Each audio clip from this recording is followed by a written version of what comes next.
সালাফদের মানহাজ, সালাফদের নীতির মুমাইয়াজাত কি, খুসুসিয়াত কি, বৈশিষ্ট্য কি, এটা আমাদের জানতে হবে। যদি এটা আমরা জানতে পারি তাহলে সেই বৈশিষ্ট্যের কারণে আমরা আরও সেই মানহাজকে শক্ত করে ধরে থাকতে পারবো। আমি মাত্র এই বিষয়ে দুটি পয়েন্ট বলি, আল্লাহ তৌফিক দিলে অন্য সময় বলবো। সালাফদের যে মানহাজ, সালাফদের যে নীতি, সেই নীতির মধ্যে এক নম্বর বৈশিষ্ট্য, এক নম্বর খুসুসিয়াত হচ্ছে যে সালাফরা সর্বক্ষেত্রে কিতাব এবং সুন্নতের দিকে প্রত্যাবর্তন করেন। আর রুজু ইলাল কিতাব ওয়াস সুন্নাহ, কিতাব এবং সুন্নতের দিকে রুজু করেন, প্রত্যাবর্তন করেন সর্বক্ষেত্রে। এটা হলো সালাফদের মানহাজের বড় বৈশিষ্ট্য। কেমন ভাই বৈশিষ্ট্য? একটু উদাহরণ দিয়ে বুঝাই। নামাজের সময় নামাজ শুরু করার আগে মুখে নিয়ত পড়তে হবে কি হবে না? সালাফদের বৈশিষ্ট্য হলো যে দেখো আল্লাহ তাআলা বা তার রাসূল করিম সাল্লাল্লাহু আলাইহি সাল্লাম এরকম করেছেন কিনা, যদি করেন তাহলে তোমরা এরকম নিয়ত করো, না হলে করো না। তোমরা নামাজে হাতটা বুকে বাঁধবে না নিচে বাঁধবে না নাভির নিচে বাঁধবে? বলে দেখো আল্লাহ রাসূল সাল্লাল্লাহু আলাইহি সাল্লাম এ সম্পর্কে কি হাদিস বলেছেন, যেটা বলেছেন সেটাই মানো, এদিক ওদিক যেও না। কিন্তু অন্য মানুষ আছে তারা বলবে নাভির নিচে বাঁধলে বেশি সতর ঢাকা হয়। সতর ঢাকা বুঝো তো, মানে বেশি পর্দা হয়, সে কারণে নাভির নিচে। মানে তারা যখন সমাধান দিতে যাচ্ছে তখন আর কোরআন সুন্নত নয়, তখন চলে যাচ্ছে নিজের রায় ও কিয়াসের দিকে। তারা বলছে যখন পুরুষেরা হাত বাঁধবে নাভির নিচে আর মহিলারা হাত বাঁধবে তখন বুকের উপরে, কারণ মহিলাদের জন্য বুকে হাত রাখলে বেশি সতর ঢাকা হয়। তাহলে এখানে যখন তারা সমাধান দিতে গেল তখন কিন্তু কিতাব এবং সুন্নতকে মানল না, অন্যদিকে চলে গেল।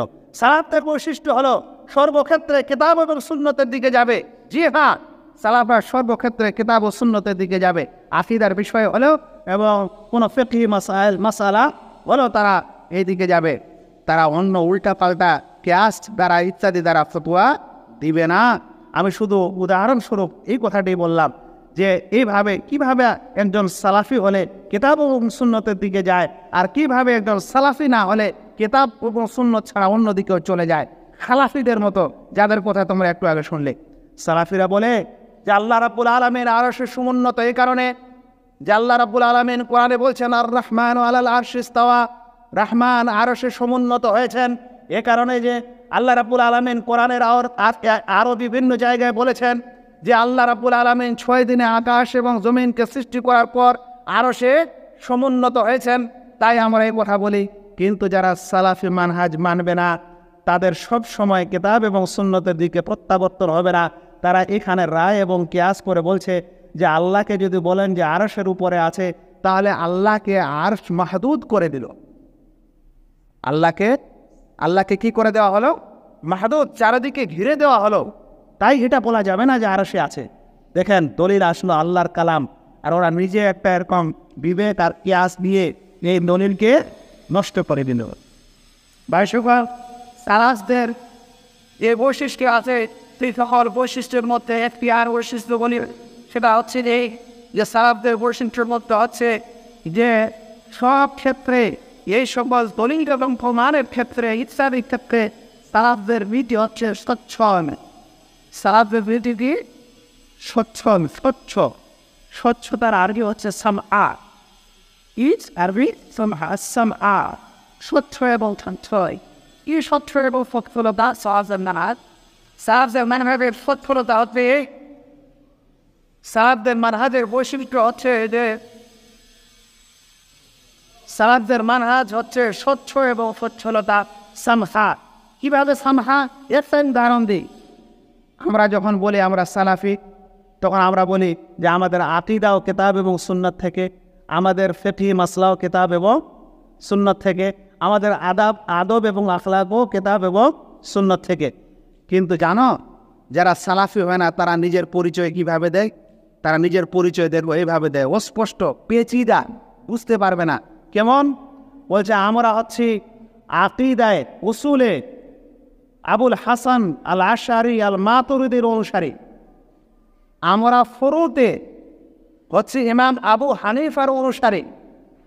আমরা কি বললো? উসুলে কার অনুসারী? আবুল হাসান আল মাতুরিদি আল আশআরী, ওদের অনুসারী। আর ফুরুতে ইমাম আবু হানিফার অনুসারী। আর সুলুকে চিশতি। বুঝলা কীভাবে মুসলমান ইসলাম কীভাবে পরিচয়? সালাফা এইভাবে পরিচয় দিয়েছিলেন যে আমরা ফেকা মানার সময় নবী সাল্লাল্লাহু আলাইহি সাল্লামকে মানি, আকীদা মানার সময় নবী সাল্লাল্লাহু আলাইহি সাল্লামকে মানি, আর ফেকা মানার সময় আবু বকরকে মানি। হ্যাঁ, তো ওই জন্য এই সালাফদের মিজাজ এবং মানহাজের যে বৈশিষ্ট্য এবং খুসুসিয়াত তার মধ্যে এটা একটা, যে সালাফদের মানহাজ স্পষ্ট, গমুজ নেই, অস্পষ্টতা নেই, বক্রতা নেই, পেচিদা নয় যে আমি আকীদায় এই আর ফিকহে এই আর সুলুকে এই আর ফরজ নামাজে এই আর নফল নামাজে এগুলো নেই। সব ক্ষেত্রে কিতাব এবং সুন্নাহ, যার সমাধান দরকার কিতাব এবং সুন্নাহ, কিতাব এবং সুন্নাহ এবং সালাফদের আমল যেটা থাকে সেটাই আমাদের নীতি। শেষ কথা সারাংশ স্বরূপ বলবো যে আল্লাহ রাব্বুল আলামিন আমাদেরকে যেন প্রকৃত অর্থে সালাফি হওয়ার তৌফিক দান করেন। ছাত্র ভাইয়েরা, তোমরা যা পড়াশোনা করছো একাডেমিক, তোমরা অবশ্যই তোমাদের মানহাজ এবং তোমাদের নীতির সম্পর্ক পড়াশোনা করবে। তোমাদের মানহাজে থাকলে পড়বে, মানহাজের বাইরে থাকলে তোমরা সেটাকে মোতালা করে জানবে যে তোমরা কেন সালাফি, তোমরা কেন আহলুস সুন্নাহ, তোমরা কেন আহলুল হাদিস, তোমাদের নীতি কি মানার ক্ষেত্রে, এবং তোমাদের নীতিটাকে অন্যদের নীতির সঙ্গে মোকারানা করবে, তুলনা করবে। তাহলে বুঝতে পারবে যে তোমরা কত ভালোর উপরে আছো, তোমরা কত সঠিকের উপরে আছো। যতক্ষণে তোমরা অন্যদের সঙ্গে মোকারানা না করবে, অন্যের সঙ্গে তুলনা না করবে, ততক্ষণ পর্যন্ত নিজের মানহাজ এবং নিজের নিয়ম নীতিকে তোমরা সুন্দর বুঝতে পারবে না। আর যতক্ষণে তোমরা নিজের মানহাজকে না বুঝবে, ততক্ষণ পর্যন্ত নিজের মানহাজকে মহব্বত করতে পারবে না, নিজের মানহাজের প্রচার ও প্রসার করতে পারবে না। ইমাম মালিক রাহিমাহুল্লাহ কতই সুন্দর কথা বলেছেন, লা ইয়াসলুহা আখিরু হাযিহিল উম্মাহ ইল্লা বিমা সালাহা বিহি আউওয়ালুহা।